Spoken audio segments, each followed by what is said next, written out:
রানীগঞ্জের বুকে এমন একটা জায়গা আছে এটা স্থানীয় লোকেরা খুব কমই জানে। আজ তোমাদের সেই হিডেন প্লেসটাই দেখাতে নিয়ে যাবো। তাই আর একদম দেরি না করে এই সুন্দর বিকেলটাকে সাক্ষী রেখে বাইক নিয়ে হাইওয়ের হাওয়া খেতে খেতে বেরিয়ে পড়লাম আমাদের ডেস্টিনেশনের দিকে। রাস্তায় যেতে যেতে মা কালীর মন্দিরটাই একবার প্রণাম করে ফাইনালি আমরা পৌঁছে গেলাম আমাদের সেই সিক্রেট লোকেশনে। বন্ধুরা জাস্ট ভিউটা দেখো একবার, চারদিকে সবুজ প্রকৃতি আর মাঝখানে এই শান্ত জলের লেক, মন জাস্ট ভালো হয়ে যাবে। এই ব্রিজের উপর দাঁড়ালে যে হাওয়াটা গায়ে লাগে না, সত্যি বলতে শহরের সব ক্লান্তি এক নিমেষে উধাও হয়ে যায়। জায়গাটা কিন্তু আস্তে আস্তে বেশ জনপ্রিয় হচ্ছে। দেখো কত মানুষ এখানে বিকেলটা এনজয় করতে আর ছবি তুলতে এসেছে। আর ওপর থেকে নিচের এই গভীর খাদ্যা দেখতে পাচ্ছ, ওপর থেকে দেখতে যতটা সুন্দর লাগে সামনে গেলে কিন্তু বেশ একটা ভয়ঙ্কর আর থ্রিলিং ফিল হয়। লেকের ভিউটা দেখার পর আমরা একটু এগিয়ে আসতেই চোখে পড়লে সুন্দর চত্বরটা।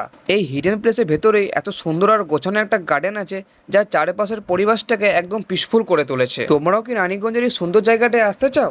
তাহলে জলদি কমেন্টে লোকেশন লিখো, পরের পার্টে পুরো অ্যাড্রেস দিয়ে দেবো।